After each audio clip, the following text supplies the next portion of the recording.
Hi friends, வாங்க நம்ம இப்போ முட்டை கிரேவி எப்படி செய்கிறதுன்னு பார்க்கலாம் சிம்பிளாக. அதுக்கு தேவையான பொருட்களை பாருங்கள். வெங்காயம், தக்காளி ஒரு தக்காளி அறுத்து வச்சுருக்கோம், தக்காளியை வந்து அரைச்சி வச்சுருக்கோம், 3 முட்டை, சிக்கன் மசாலா, தனி மிளகாய்த்தூள், குழம்பு மிளகாய்த்தூள், அதுக்கப்புறம் பார்த்திங்கன்னா இஞ்சி பூண்டு, அவ்வளோதாங்க.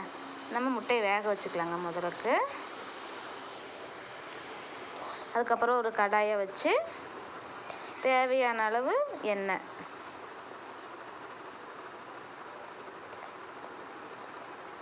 ஒரு 3 டீஸ்பூன் ஊற்றிருக்கேங்க. எண்ணெய் நல்லா காஞ்சதும் பெருஞ்சீரகம் கொஞ்சம் போட்டுக்கலாங்க. நல்லா பொரிஞ்சு வந்ததுக்கப்புறம்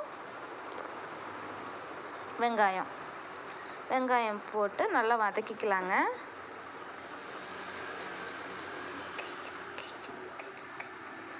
நல்லா பொன்னிறமாக வர அளவுக்கு நம்ம வதக்கிக்கலாங்க.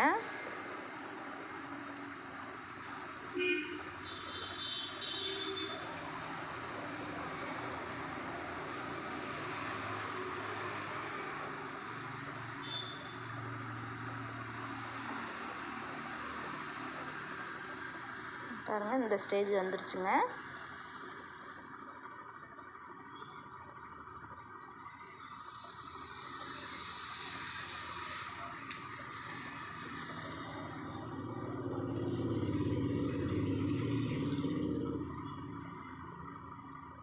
இப்போ நம்ம இந்த ஸ்டேஜில் வந்து இஞ்சி பூண்டு எடுத்து வச்சுருக்கோம் பார்த்தீங்களா, அது 2 டீஸ்பூன் போட்டு நல்லா பச்சை வாசம் போகிற வரைக்கும் நல்லா வதக்கிக்கலாங்க.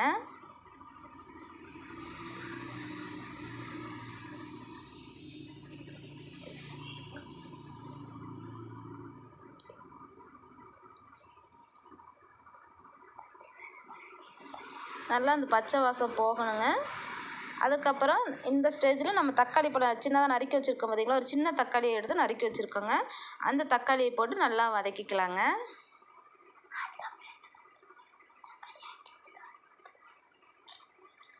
தக்காளி பழம் வதங்கினதுக்கப்புறம் இப்போ நம்ம அரைச்சி வச்சுருக்கோம் பார்த்தீங்களா, அந்த தக்காளி பழத்தையும் போட்டு நல்லா வந்து வதக்கிக்கலாங்க. பச்சை வாசம் போகிற வரைக்கும் நல்லா வதக்கிக்கணுங்க. நம்ம எண்ணெயிலே தான் வதக்க போகிறோம், தண்ணியில் எதுவுமே நம்ம மிக்ஸ் பண்ணுறதில்ல.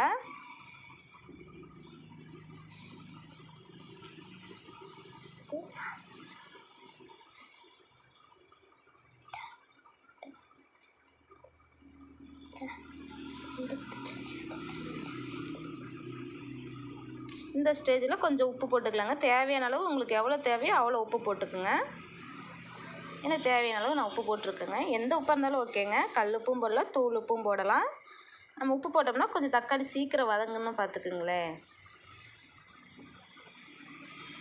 இப்போ நமக்கு கொஞ்சம் வதங்கி வந்துருச்சுங்க. இந்த ஸ்டேஜில் நம்ம எடுத்து வச்சுருக்க வந்து போட்டுக்கலாங்க. தனி மிளகாய்த்தூள், சிக்கன் தூள், அதுக்கப்புறம் பார்த்திங்கன்னா இன்னொரு தூள் என்ன போட்டோம்,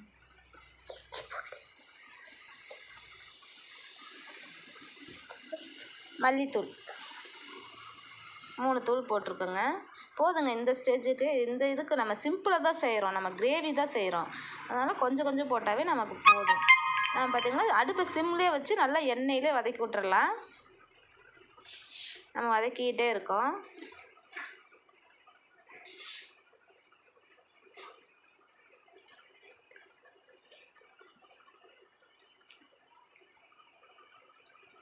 பார்த்திங்களா, எண்ணெயெல்லாம் நல்லா பிரிஞ்சு வந்துருச்சு பார்த்திங்களா. இப்போ கொஞ்சம் நம்ம வந்து ஒரு 5 நிமிஷம் மூடி போட்டு நல்லா வந்து குக் பண்ணிக்கலாங்க. இப்போ திறந்து பார்த்தா பார்த்திங்களா, எண்ணெயெல்லாம் பிரிஞ்சு வந்துருச்சு பார்த்திங்களா. இந்த ஸ்டேஜில் வந்து நம்ம ஒரு கிளறி விட்டுக்கலாங்க.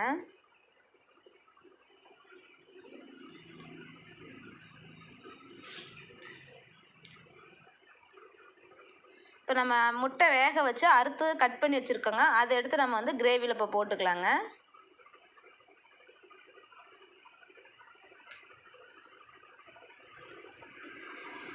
கிரேவி பார்த்திங்களா எவ்வளோ சூப்பராக ரெடி ஆயிடுச்சு பார்த்திங்களா.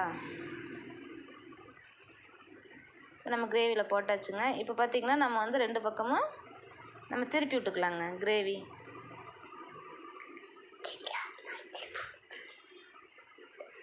அவ்வளோதாங்க, சிம்பிளாக செய்கிறதுங்க. நம்ம தோசைக்கு, இட்லிக்கு, சப்பாத்திக்கு எது வேணாலும் வச்சு சாப்பிட்டுக்கலாங்க. அவ்வளோ டேஸ்ட்டாக இருக்குங்க.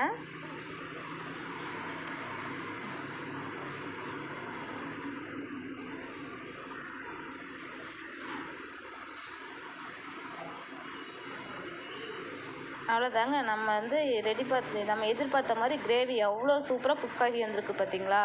சுற்றிலும் பாருங்கள் எண்ணெயெல்லாம் பிரிஞ்சு அவ்வளோ சூப்பராக வந்திருக்கு. அவ்வளோதாங்க நம்மளுக்கு கிரேவி. பாருங்கள், வீட்டில் ஒரு தடவை ட்ரை பண்ணி பாருங்கள். சூப்பராக இருக்கும். 5 நிமிஷத்தில் நமக்கு அது குக் பண்ணிடலாங்க. ஒரு 3 முட்டை இருந்தால் மட்டும் போதுங்க. நம்ம சிம்பிளாக செஞ்சுக்கலாங்க. இட்லிக்கு, தோசைக்கு இப்போ பாருங்கள், தோசை ரவா தோசை சுட்டிருக்கேன். அதுக்கு வச்சுருக்கேன். ஓகே, பாய்.